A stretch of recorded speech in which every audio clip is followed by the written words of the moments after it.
महाराष्ट्र राजनीति, कैबिनेट विस्तार और शिंदे का नया कदम।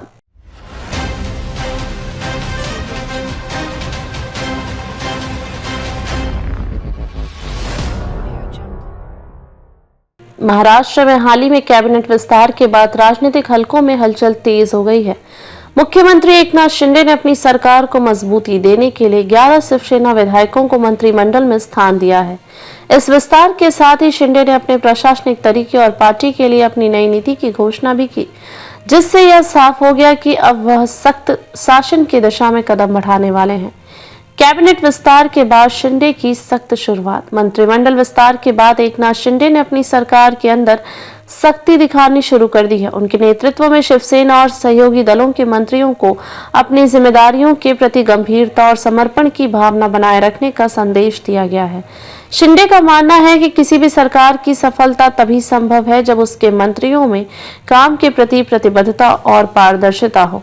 एकनाथ शिंदे ने यह भी स्पष्ट किया कि मंत्रियों से काम की गुणवत्ता और प्रदर्शन पर पूरा ध्यान रखा जाएगा। इसके चलते उन्होंने एक महत्वपूर्ण कदम उठाया है। वह जल्द ही मंत्रियों से एक शपथ पत्र एफिडेविट लेंगे, जिसमें वे अपनी जिम्मेदारियों को ईमानदारी से निभाने का वादा करेंगे। इस शपथ पत्र का उद्देश्य मंत्रियों को अपनी कार्यक्षमता और जवाबदेही के प्रति सजग करना है, ताकि वे अपने क्षेत्रों में विकास और जनता की सेवा को प्राथमिकता दें। नई नीति की घोषणा। एकनाथ शिंदे ने हाल ही में पार्टी के लिए एक नई नीति भी घोषित की है, जिसका मकसद पार्टी की आंतरिक संरचना को मजबूत करना और कार्यकर्ताओं को ज्यादा जिम्मेदारी देना है।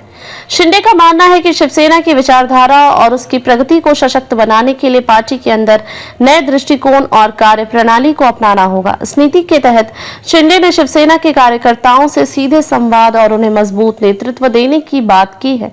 उनका कहना है कि शिवसेना का भविष्य उसकी कार्यकर्ताओं की मेहनत और सच्ची प्रतिबद्धता पर निर्भर करेगा। इसलिए यह जरूरी है कि पार्टी में हर स्तर पर समर्पण और मेहनत को प्राथमिकता दी जाए। इस नई नीति के तहत कार्यकर्ताओं को ज्यादा सक्रिय रूप से पार्टी के कार्यक्रमों और अभियानों में भाग लेने के लिए प्रेरित किया जाएगा। शिंदे की नेतृत्व शैली। एकनाथ शिंदे का नेतृत्व तक काफी ठोस और निर्णायक नजर आ रहा है।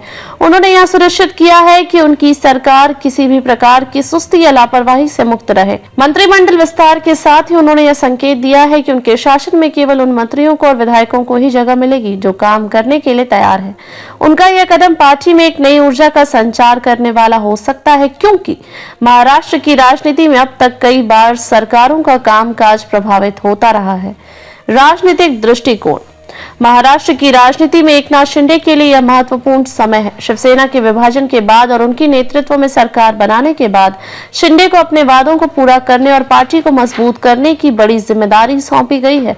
उनके सामने सबसे बड़ी चुनौती यह होगी कि वे अपने सरकार के साथ साथ अपने नेताओं और कार्यकर्ताओं को भी संजीदगी से काम करने के लिए प्रेरित करें।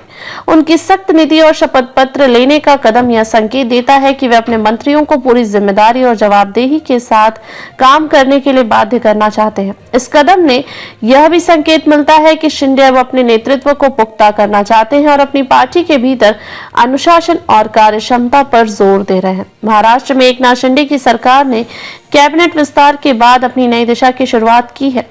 शिंदे का यह नया कदम मंत्रियों में शपथ पत्र लेना और पार्टी के लिए नई नीति की घोषणा यह दिखाता है कि वह अपने शासन को अधिक प्रभावी और पारदर्शी बनाने के लिए प्रतिबद्ध है। अब यह देखना दिलचस्प होगा कि क्या उनका यह सख्त नेतृत्व के अंदर अनुशासन और काम की गुणवत्ता को बेहतर बना पाता है और महाराष्ट्र के विकास में महत्वपूर्ण योगदान देता है।